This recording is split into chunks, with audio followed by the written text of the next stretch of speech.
What if the most dangerous decisions of your life don't happen when you're young, but in the quiet weeks after everything familiar disappears? If you're over 65, you may believe that grief fades with time, that experience protects you, and that common sense will guide you if your spouse passes away first. But here's the mystery that unsettles researchers and financial experts alike. Why do widowed seniors, even intelligent and prepared ones, make the most costly mistakes of their lives right after loss?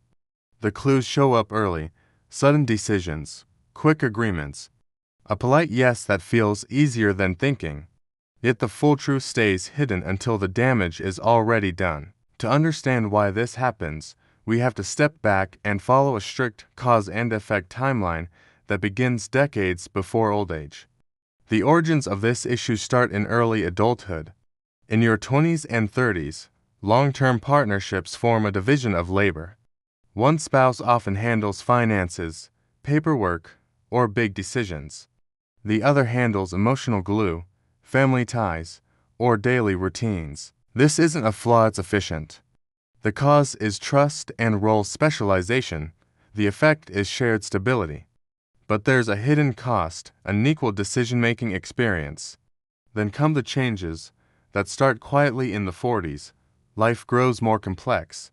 Mortgages, insurance policies, investments, health decisions. Research from the University of Michigan shows that by midlife, many couples rely heavily on one default decision maker. The other spouse gradually steps back. Nothing feels wrong. In fact, it feels easier. But the shift after 70 is what most people ignore. Cognitive load tolerance drops slightly with age, processing speed slows, emotional regulation becomes more fragile under stress. Studies from the National Institute on Aging show that acute grief after spousal loss temporarily impairs judgment in older adults, even without dementia. The cause is neurological stress combined with hormonal changes. The effect is vulnerability right when decisions matter most. This leads to the breaking point. The moment your spouse passes away, everything accelerates. Funeral arrangements, legal paperwork, social pressure. Well-meaning friends say, you should move closer to family. Financial advisors suggest changes. Salespeople offer solutions. And here's the danger. The brain under grief seeks relief, not optimization. Saying yes feels like progress. Saying no feels exhausting. Now the costly mistakes begin.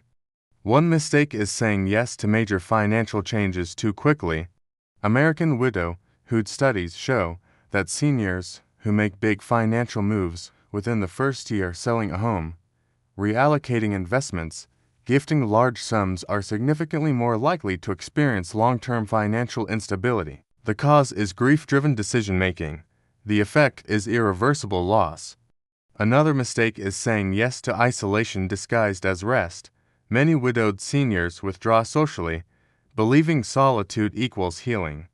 But CDC data shows that social isolation after spousal loss increases mortality risk by up to 50% in adults over 70. The fallout isn't just emotional, it affects immune function, heart health, and cognition.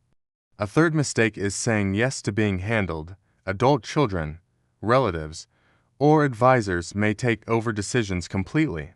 While support is essential, total surrender of agency accelerates dependency. Research from Harvard's Aging Studies shows that loss of autonomy after widowhood predicts faster functional decline than the loss itself. Then there's the failed fix rooted in old advice. Keep busy and don't think about it.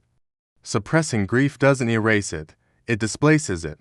Studies on complicated grief reveal higher rates of depression, chronic illness, and memory problems in seniors who rush emotional recovery. The cause is avoidance. The effect is prolonged suffering. The fallout spreads across health, money, and lifestyle. Financial stress increases cortisol levels.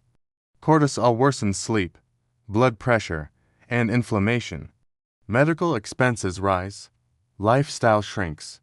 One yes leads to another. This pattern repeats across millions of widowed seniors in the United States, according to longitudinal surveys like the Health and Retirement Study. And here's the small twist most people never hear.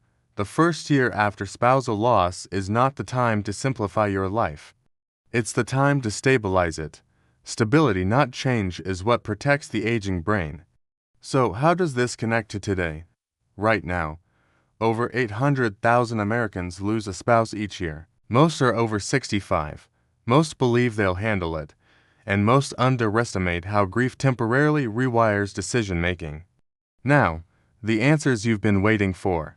3 direct actions people over 60 can apply today. First, create a no major decisions rule for the first 12 months after loss.